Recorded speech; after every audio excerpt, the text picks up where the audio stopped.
வெந்தயக்களி செய்ய போகிறோம். இப்போ வெந்தயக்களிக்கு நம்ம வந்து ஒரு கப்பு அரிசி எடுத்திருக்கேன், 1 டேபிள் ஸ்பூனு வெந்தயம் எடுத்திருக்கேன். இப்போ வந்து நம்ம இதை வந்து தண்ணி ஊற்றி ஊற வைப்போம். ஒரு 5 மணி நேரம் ஊறணும். இப்போ அந்த கப்பில் அரிசி போடுறேன், இப்போ தண்ணி போடுறோம்.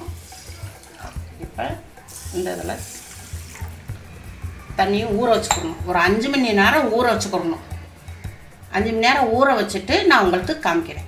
இப்போ நம்ம 5 மணி நேரம் ஊற வச்சுருந்தோம்ல, அரிசியும் வெந்தயம் நல்லா ஊறிடுச்சு.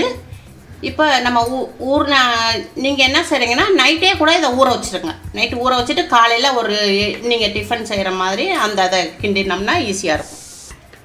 1 ஸ்பூன் வெந்தயம் போட்டேலப்பா, அதில் இந்த இது ஊறி நல்லா பாருங்கள், நல்லா ஊறி நல்லா வந்திருக்கு. அப்போ நம்மளுக்கு மிக்சியில் அடிக்கிறதுக்கு ஈஸியாக இருக்கும். இப்போ நம்ம மிக்சியில் அதை போட்டுருவோம். நம்ம அதை வந்து மிக்சியில் போடுறோம். இந்த வெந்தயத்தையும் அதோடு சேர்த்து ஊற்றிக்கிறோம். ஊற்றிட்டோம். இப்போ கொஞ்சம் நம்ம தண்ணி ஊற்றிக்கிறோம். இப்போ நம்ம இதை வந்து மிக்சியில் அடிக்க போகிறோம். அடித்து வெந்தயக்களி கிண்ட போகிறோம். வந்து நல்லா அரைச்சிட்டோம், நல்லா மைய அரைஞ்சிருச்சு. இப்போ அதில் நம்ம தண்ணி ஊற்றி வச்சுருந்தோம்ல, அந்த அரிசியிலையும் வெந்தயத்தில் இருந்துச்சுல, அதே தண்ணியிலையே நாம் கொஞ்சம் கொஞ்சமாக ஊற்றி ஒரு 5 நிமிஷம் தான் அடிச்சிருக்கோம். அடித்தோடனே நல்லா மையா வந்துருச்சு. இந்த அளவுக்கு வர அளவுக்கு நல்லா மையா ஆகிற அளவுக்கு அடிச்சுக்கோங்க. சரியாப்பா? இப்போ வந்து இதை வந்து நம்ம களி கிண்டுவோம். இப்போ அடுப்பு ஆன் பண்ணியிருக்கேன்ப்பா. இப்போ ஒரு மண் கடாய் வச்சுருக்கேன். இப்போ வந்து தண்ணி ஊற்றுறோம். இப்போ நம்ம இந்த அளவு கிளாஸில் 2 கிளாஸ் தண்ணி ஊற்றிக்கிறோம். தண்ணி ஊற்றினா தான் அந்த களி கிண்டுறதுக்கு சரியாக வரும். வேகணும்ல அரிசி, அதனால் 2 கிளாஸ் தண்ணி ஊற்றிருக்கு. இப்போ நான் இதை வந்து ஊற்ற போகிறேன். இப்போ நான் கிண்ட போகிறேன். கைவிடாமல் அப்படி கிண்டிக்கிட்டே இருக்கணும்.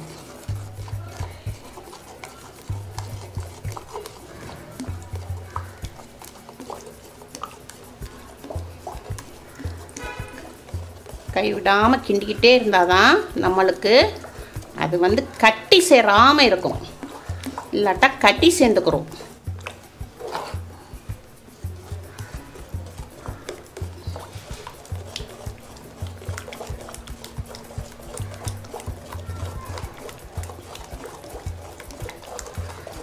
ஒரு 5 நிமிஷம் கிண்டிக்கிட்டே இருக்கிறதுல இப்போ பாருங்கள், மேலே அப்படியே லைட்டாக அந்த நுரை வந்துக்கிட்டு இருக்குது பார்த்தீங்களா? அப்போ நம்மளுக்கு களி வந்து வெந்துக்கிட்டே இருக்குது. ஆனால் கை மட்டும் எடுக்கக்கூடாது. எடுத்தோம்னா கீழே அடி பிடிச்சிரும். மெயினாக வந்து கிண்டிக்கிட்டு தான் இருக்கணும்.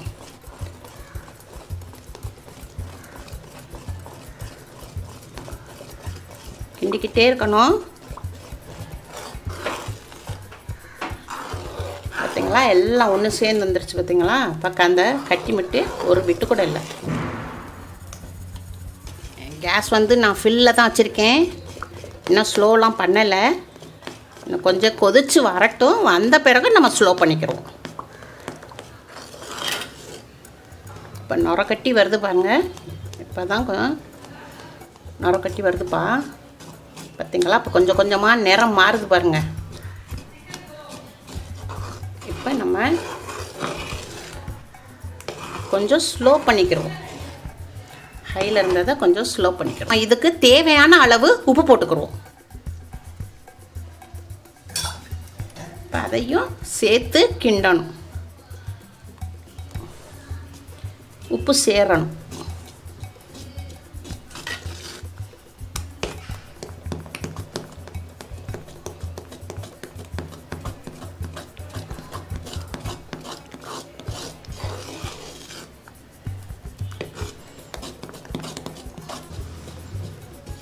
நல்லா கெட்டி கொடுத்துட்டு வருது பாருங்க. இப்போ நம்ம நிறமே பார்த்திங்களா, அந்த வெந்தயோடைய கலர் பாருங்கள் எப்படி இருக்குதுன்னு. கலரு நல்லா அந்த வெந்தயோடைய வாசம் அப்படி வருது.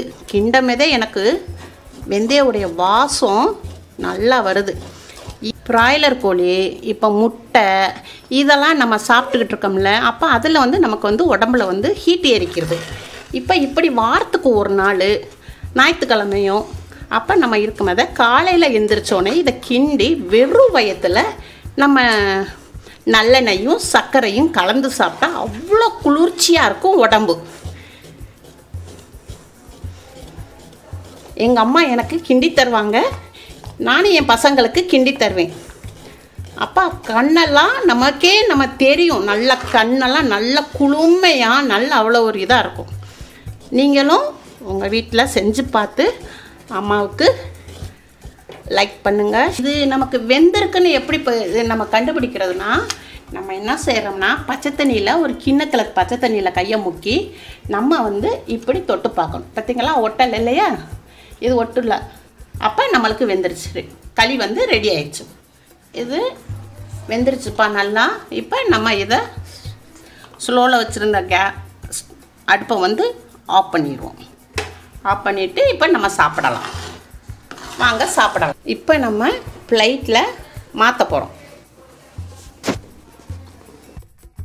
இப்போ நம்ம என்னப்பா இப்போ பிள்ளைகளுக்கு நம்மளுக்கு தேவையான அளவு செக்கு எண்ணெய், தும்ப எண்ணெய்ன்னு இருக்கும், அதை நம்ம வாங்கி இந்த நல்லெண்ணெயை மேலோட்டமாக ஊற்றிக்கலாம். உங்களுக்கு எவ்வளோ தேவையோ அந்த அளவுக்கு எண்ணெய் ஊற்றிக்கோங்க.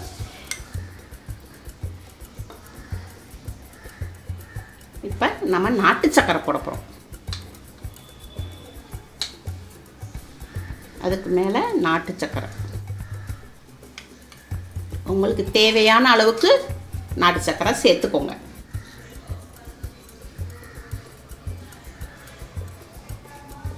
இந்த வெந்தயக்களியை வாரத்துக்கு ஒரு தடவை நம்ம பசங்களுக்கு கிண்டி கொடுத்தா ரொம்ப நல்லது.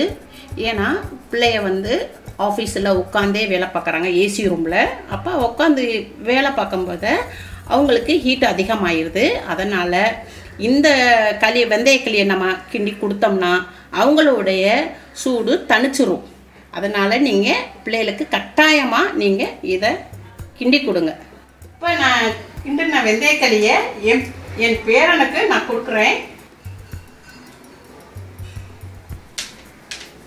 எப்படி இருக்கமோ? நல்லா இருக்கா? ரொம்ப நல்லா இருக்கா? அம்மா இது எப்படி இருந்ததுமா? நல்லா இருந்துச்சா? ரொம்ப உனக்கு பிடிச்சிருந்துச்சா? நானிமா செஞ்சது வெந்தய வாசம் வந்ததா? சரி சரி.